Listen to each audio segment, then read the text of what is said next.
Bismillahirrahmanirrahim. Assalamualaikum warahmatullahi wabarakatuh. Dengan Darso Arif Pakuama di sini di Toiba TV. Hari Jumat tanggal 1 Agustus 2025. Kita tentu masih ingat bahwa pada tahun 2022 yang lalu ada 14 orang karyawan PT Feritra Sentosa International, perusahaannya Yusuf Mansur yang memproduksi Paytrend, itu mengajukan tuntutan kepada Yusuf Mansur dan perusahaannya agar hak-hak mereka yang sudah tidak dibayar dari tahun 2018 segera dibayar. Setelah melalui proses mediasi di Pemda Kota Bandung, Paytrend dan Yusuf Mansur akhirnya mau membayar hak-hak karyawan itu yang berjumlah kurang lebih 600 juta. Yusuf Mansur dan perusahaannya Paytrend kemudian menyanggupi akan membayar melunasi semua hak-hak karyawannya itu, tetapi dicicil selama 6 kali dalam 6 bulan.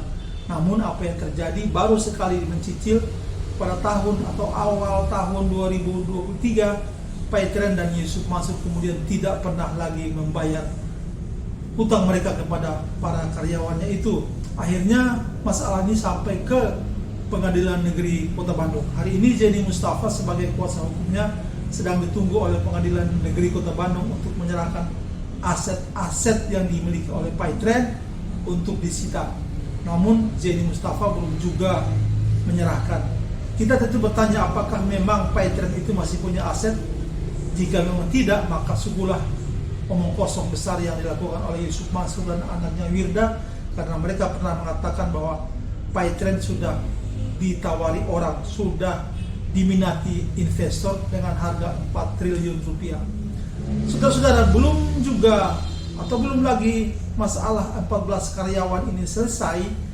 Pada akhir Juli yang baru lalu, sekitar 2-3 hari yang lalu, timbul lagi pemberitaan dari Kota Bandung bahwa ada 22 orang mantan karyawan Paytrend kembali mengajukan tuntutan yang sama. Nah, saudara-saudara, kali ini tuntutan yang mengemuka itu adalah sebesar 1,8 miliar rupiah. Apakah uang sejumlah ini adalah sebuah angka yang besar bagi Yusuf Mansur? Saya rasa tidak. Hanya saja Yusuf Mansur memang tidak mau membayarnya saja, sehingga masalah ini menjadi terkatung-katung. Yusuf Mansur di media sosialnya masih kita melihat bahwa dia masih saja membual di sana sini, memberikan formula bagaimana bebas atau keluar dari hutang. Nyatanya hutang dia kepada karyawan-karyawannya saja tidak pernah dibayarkan sampai bertahun-tahun. Saudara-saudara, bagaimana duduk perkara timbul lagi 22 orang karyawan Paytrend yang menuntut hak-hak mereka yang tidak dibayar oleh Yusuf Mansur dan perusahaannya. Berikut video saya yang saya rangkum dari beberapa pemberitaan dari media mainstream. Semoga video saya ini bermanfaat bagi kita semua dan memberikan kita pemahaman baru lagi bahwa Yusuf Mansur seperti itu orangnya. Jika dia berbisnis, jika dia mengelola perusahaan, maka begitulah yang dia lakukan terhadap karyawan-karyawannya. Semoga kita menjadikan ini pelajaran yang berharga, sehingga ke depan kita tidak lagi menjadi korban-korban dari Yusuf Mansur dan orang-orang yang bekerja sama dengannya. Terima kasih telah memperhatikan video saya. Billahi taufiq wal hidayah. Assalamualaikum warahmatullahi wabarakatuh. Saudara-saudara pemerhati Toiba TV, kali ini muncul lagi kelompok kedua. Bekas karyawan Yusuf Mansur di PT Feritra International atau Paytrend yang mengajukan tuntutan kepada salah satu bos dari warung Steak and Shake ini. Mereka, puluhan karyawan Paytrend ini menuntut hak-hak sebagai karyawan yang tidak dibayarkan Yusuf Mansur selama bertahun-tahun. Kelompok pertama yang telah melakukan penuntutan itu adalah sebanyak 14 orang. Diwakili oleh kuasa hukum mereka, Zaini Mustafa SH, 14 karyawan itu menuntut hak-hak mereka yang belum dibayarkan Yusuf Mansur sebesar 616 juta rupiah terhitung sejak tahun 2018. Zaini Mustafa memulai advokasi ke-14 karyawan ini dalam tahun 2022. Setelah proses bipatrit dengan pihak Yusuf Mansur, kemudian proses tripartit dengan Dinas Tenaga Kerja Kota Bandung, Yusuf Mansur menyanggupi akan membayar hak-hak karyawannya itu secara cicil selama 6 kali dalam 6 bulan. Akan tetapi, apa yang terjadi? Yusuf Mansur baru sekali mencicil pada awal tahun 2023, selanjutnya dia tidak pernah lagi menepati janjinya itu. Akibatnya, ke-14 karyawan ini membawa masalah ini ke Pengadilan Negeri Kota Bandung. Pengadilan kemudian telah menjatuhkan keputusannya. Sayang sekali, aset-aset Paytren yang dimintakan oleh pengadilan sampai saat ini belum bisa diserahkan oleh Zaini Mustafa sebagai kuasa hukum mereka. Apakah memang Paytren sama sekali tidak punya aset? Jika ini benar, maka sungguh bohong seorang Yusuf Mansur dan anaknya, Wirda Mansur, yang pernah sesumbar di media bahwa Paytren sudah ditawar investor seharga 4 triliun. Belum juga Yusuf Mansur menyelesaikan masalah dengan 14 karyawan Paytren ini, kini pada akhir Juli ini muncul lagi 22 karyawan Paytren yang menuntut hal yang sama kepada Yusuf Mansur.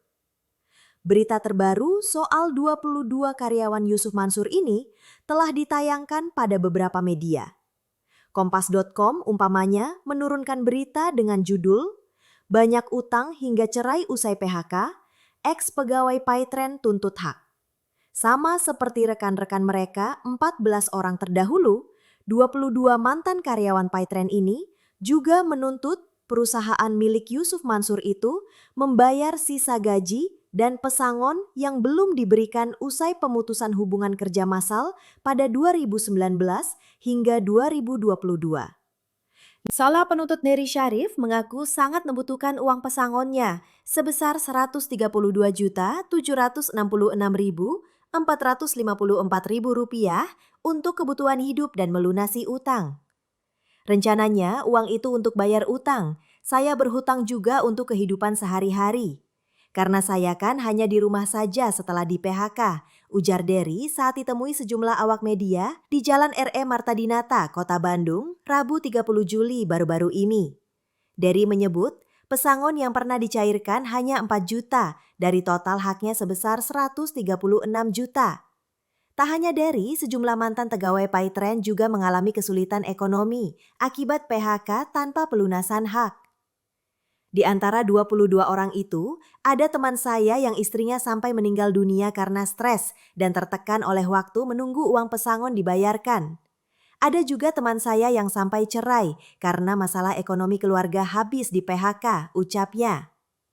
Total tuntutan yang diajukan 22 karyawan Paytren ini kepada Yusuf Mansur dan perusahaannya melalui mediasi tripartit bersama Dinas Tenaga Kerja Kota Bandung mencapai 1,8 miliar rupiah.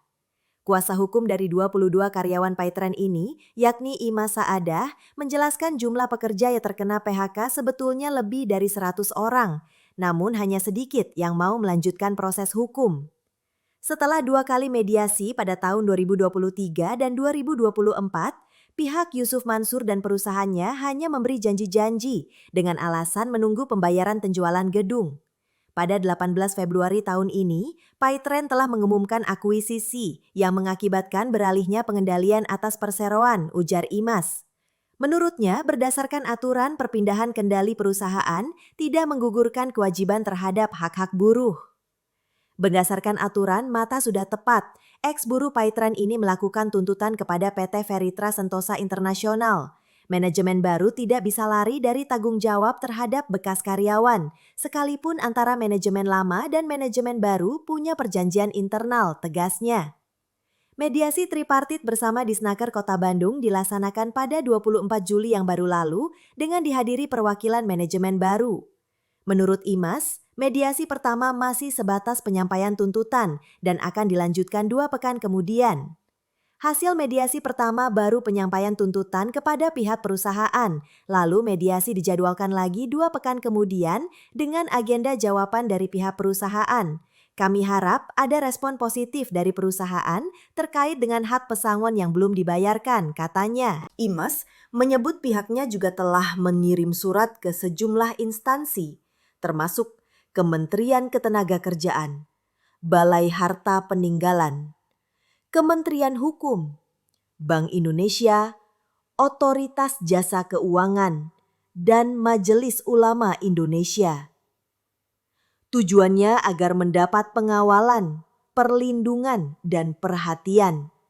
Kami meminta agar pihak yang berwenang menangguhkan izin aktivasi, izin operasi, maupun izin perpanjangan PayTrend, hingga hak-hak karyawan tersebut diselesaikan, ujarnya.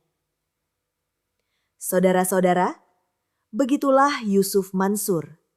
Dia selalu tampil di media sosial miliknya bahwa dia mengusung usaha bersyariah penuh nilai-nilai Islami.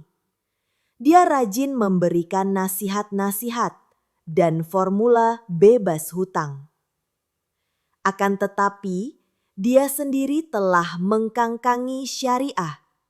Terhadap karyawannya sendiri, dia tak pernah membayar hak-hak mereka. Al-Quran, Surah Asy-Syaff. Wahai orang-orang yang beriman, mengapa kamu mengatakan sesuatu yang tidak kamu kerjakan? Itu sangatlah dibenci di sisi Allah. Jika kamu mengatakan apa-apa yang tidak kamu kerjakan.